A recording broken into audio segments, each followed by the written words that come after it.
Aku bertanya kepadamu tentang aku, maka jawablah bahwasanya aku dekat. Aku mengabulkan permohonan orang-orang yang berdoa kepadaku apabila dia memohon kepadaku. Maka hendaklah mereka memenuhi segala seruanku dan hendaklah mereka beriman kepadaku agar mereka selalu berada dalam kebenaran. Shadaqallahul azim.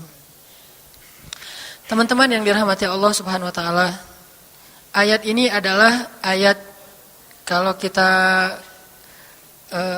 kasih judul ayat ini tuh janji Allah kepada orang yang berdoa. Janji Allah kepada orang yang berdoa. Makanya doa itu benar-benar senjata orang mukmin, melebihi senjata apapun yang dimiliki oleh seseorang. Paling dahsyat itu kalau punya doa. Jadi kalau orang yakin kepada Allah, maka dan keyakinan dia kepada Allah lebih besar daripada keyakinan dia kepada apapun, maka selama dia masih bisa berdoa kepada Allah, dia tenang. Ada masalah dikit, oh ilahi. Ada masalah dikit, ilahi. Ada masalah dikit, Rabbi. Terus saja. Ada masalah sepele apapun, minta ke Allah. Ada masalah apapun, minta ke Allah. Dan kata Nabi, janganlah kalian menjadi lemah dalam berdoa, karena sesungguhnya tidak akan binasa seseorang selama dia masih berdoa kepada Allah. Itu hadis Nabi dari Aisyah. Janganlah kalian menjadi lemah dalam berdoa, artinya jadi pundung, jadi putus asa dalam berdoa, karena tidak akan binasa seseorang selama dia masih berdoa kepada Allah Subhanahu wa taala. Jadi kalau kita masih terus mengharap dan meminta kepada Allah, kita enggak akan binasa. Kita enggak akan kalah, kita enggak akan rugi. Dan kata para ulama, segala sesuatu di dunia ini akan pergi dan tidak kembali. Ini clue penting nih, bisa dicatat. Segala sesuatu di dunia ini akan pergi dan tidak akan kembali kecuali doa. Dia pergi dan dia pasti akan kembali. Segala sesuatu kalau udah pergi di dunia ini enggak akan kembali lagi. Kalau pergi di sini maksudnya pergi kepada Allah. Tapi kalau doa pergi ke Allah, dia pasti akan balik lagi kepada yang meminta. Satu-satunya yang pergi ke Allah dan kembali di dunia ini hanyalah doa. Makanya ayat ini kalau kita kasih judul adalah janji Allah kepada hambanya yang berdoa. Allah berjanji, apa kata Allah? Inni qaribun. Aku itu dekat. Maksudnya gak mungkin aku gak dengar doa kalian. Begitu kita berdoa, kita pikir, Allah dengar enggak ya? Jangan-jangan kok doa saya belum diijabah, kayaknya Allah enggak dengar yang kemarin, saya harus keraskan lagi suara saya.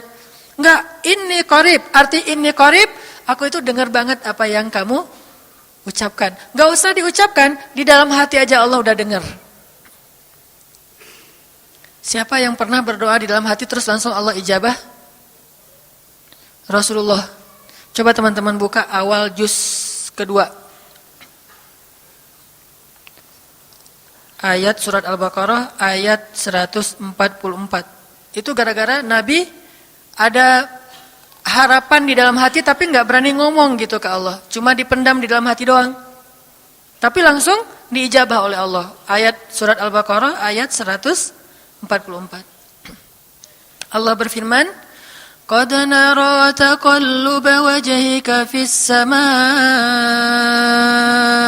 فَلَنُوَلِّيَنَّكَ قِبْلَةً تَرْضَاهَا فَوَلِّ وَجْهَكَ شَطْرَ الْمَسْجِدِ الْحَرَامِ وَحَيْثُ مَا كُنْتُمْ فَوَلُّوا وُجُوهَكُمْ شَطْرَهُ وَإِنَّ الَّذِينَ أُوتُوا الْكِتَابَ لَيَعْلَمُونَ أَنَّهُ الْحَقُّ مِنْ رَبِّهِمْ وَمَا اللَّهُ بِغَافِلٍ عَمَّا يَعْمَلُونَ. Jadi ceritanya orang Yahudi suka menghina kaum muslimin gara-gara orang Islam kalau sholat waktu itu masih menghadap ke Al-Aqsa, Palestina. Jadi kata orang Yahudi itu, lihat orang Islam mah fake. Suka niru. Kita sholat menghadap Al-Aqsa, mereka sholat menghadap Al-Aqsa. Berarti agama mereka itu adalah agama yang meniru agama kita, enggak original. Sering diperolok-olok, setiap kaum muslimin sholat dihina sama mereka. Akhirnya Nabi ngerasa sedih. Wah, gimana ya caranya? Sehingga setiap sore Nabi berdiri di suatu bukit, kemudian lihat ke langit. Cuman nggak ngomong, gini aja ke langit.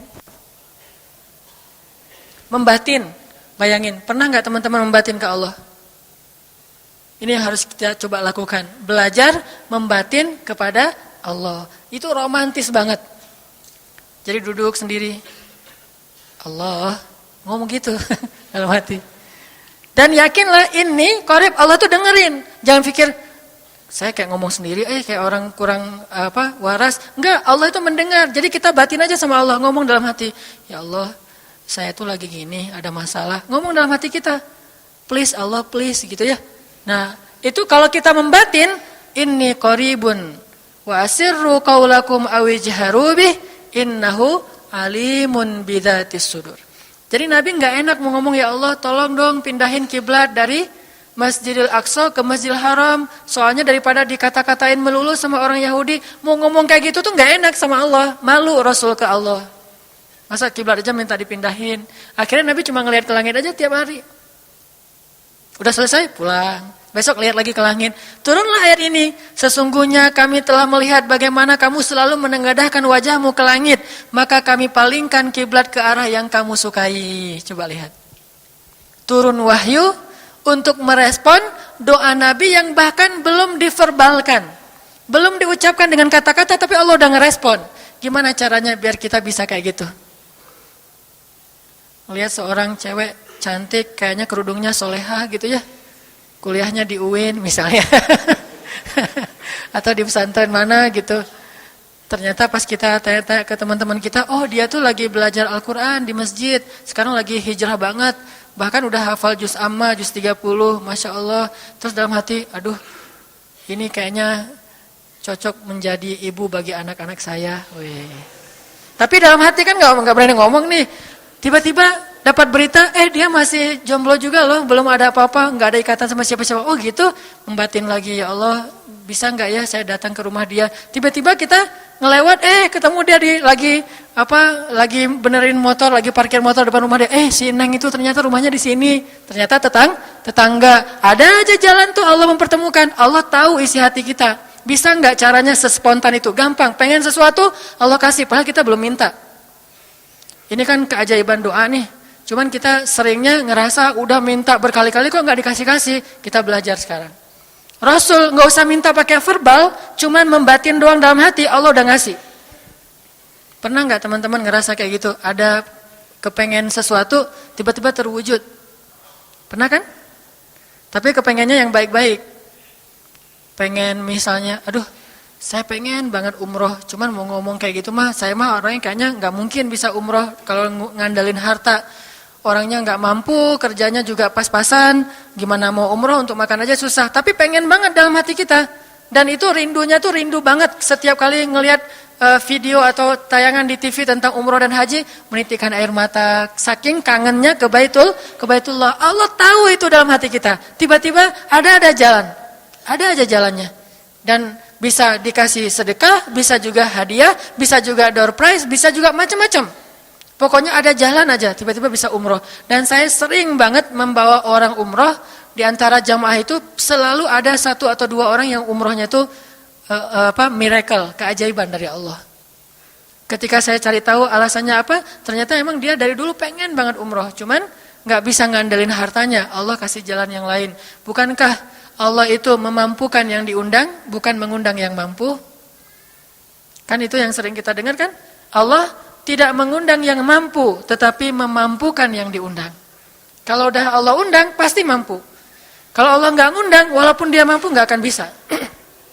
Jadi Allah bukan mengundang yang mampu, tetapi memampukan yang diundang. Sehingga kita kalau hati kita kayaknya pantas diundang, Allah undang tuh. Begitu juga dalam urusan rezeki. Aduh, saya pengen kerjaan yang kerjaannya itu lebih halal, lebih nyaman, bisa sholat berjamaah tepat waktu, ada waktu juga buat keluarga, bisa juga berdakwah ke teman-teman. Akhirnya membatin kita itu karena kuat banget, Allah wujudkan. Ini artinya Allah qaribun, Allah maha dekat. Sehingga kalau kita pengen doa kita itu powerful, belajar dari as-thiqah billah. Tips pertama adalah Athiqah billah. Percaya deh sama Allah.